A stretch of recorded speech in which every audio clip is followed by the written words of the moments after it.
On this trip, we'll be visiting over 10 locations in 9 countries, from the Atlantic to Central Asia, from the Baltic to the Sea of Oman and the Mediterranean. So why these places? Probably just because these are interesting places and more than a little bit off the beaten path. Every place has a story, and it's my challenge to find that story and see how these far-flung places relate to each other.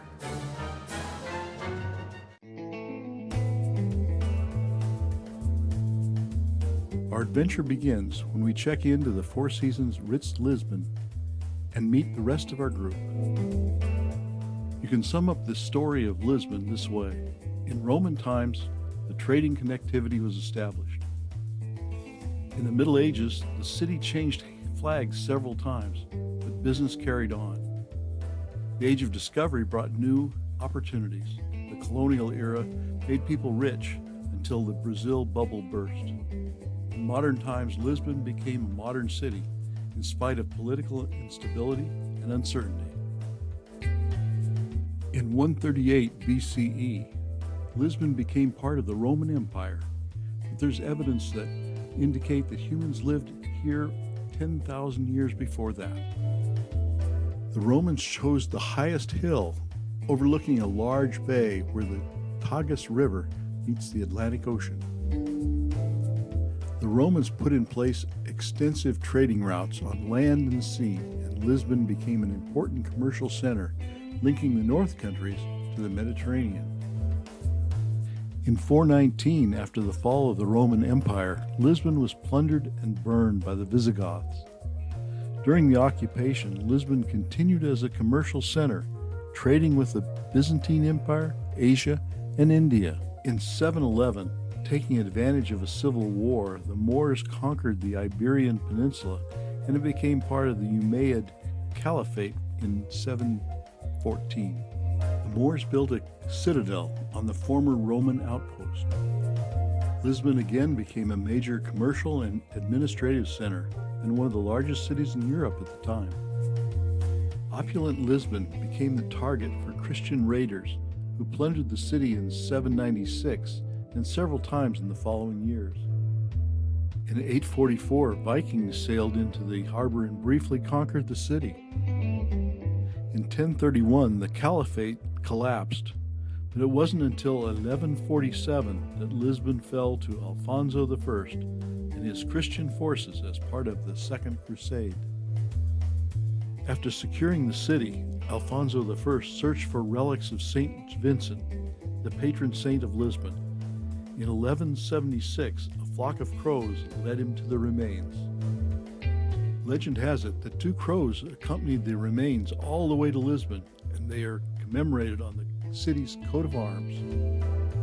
The Black Death sweeps through Europe following the trade routes and kills 1/3 of the population of Lisbon in 1348. During the last centuries of the Middle Ages, the city grew and again became an important commercial center.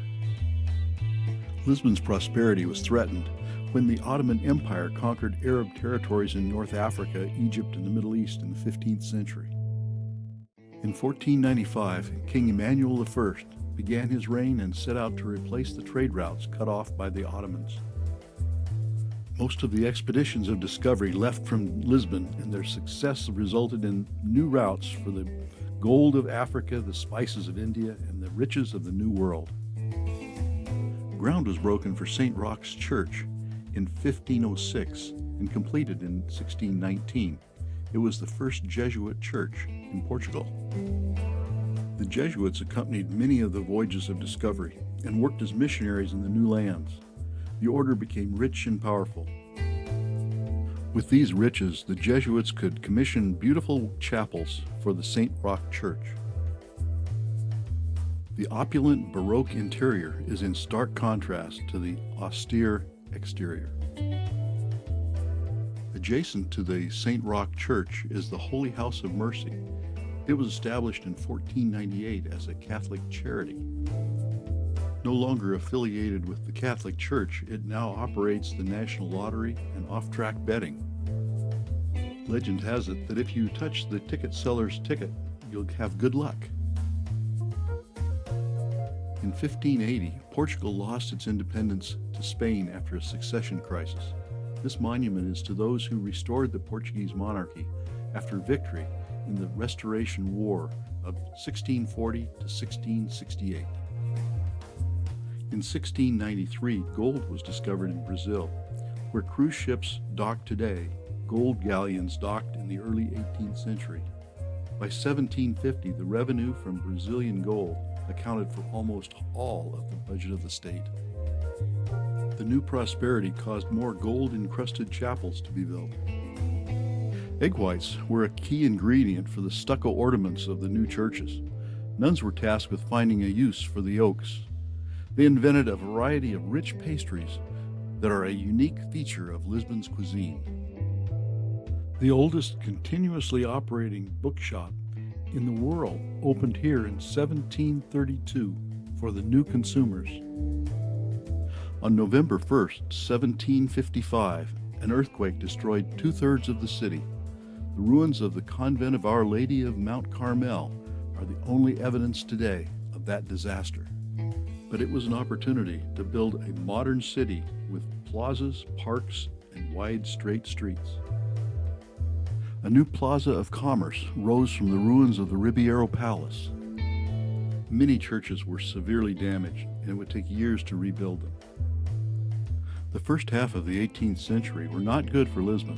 Napoleon's army occupied the city from 1807 to 1811, and the independence of Brazil in 1822 were setbacks. A political struggle ensued between those who wanted absolute monarchy and those who wanted a constitutional monarchy. The winners were the constitutionalists, led by Pedro IV, who is the subject of this statue. The wars were costly to Lisbon, which went from the 5th most populous city in Europe to the 10th. Almost all of the commerce was derived from its colonies. The loss of revenue from Brazil was massive. It was time to industrialize. A railway line was built from Lisbon to Porto. The Rocio station now hosts a Starbucks. Funiculars were built to make navigating the 7 hills easier. The San Jose lift, an elevator, started operation in 1902. In 1864, Thomas Antunes founded the Diário de Notícias, a daily paper still published today. Art Nouveau buildings were coming into fashion. The cultural and commercial center of the city moved to the Chiado. Monuments were erected to poets.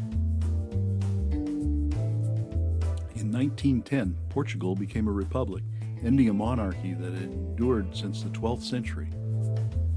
Today, Lisbon is recognized as a world city because of its importance in finance, commerce, media, international trade, and tourism. We wrap up our visit to Lisbon with a dinner at the Casa-Museu Medeiros e Almeida. To say Antonio Medeiros was a collector would be an understatement. He liked 17th century Dutch paintings, porcelain and china,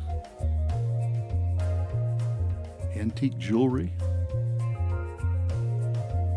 but he especially liked clocks and watches. And sometimes he collected a whole room with the clock. We're having dinner in the jewelry room. It's a sumptuous affair catered by the Four Seasons Ritz. In the morning, we fly to our next city, Vilnius in Lithuania.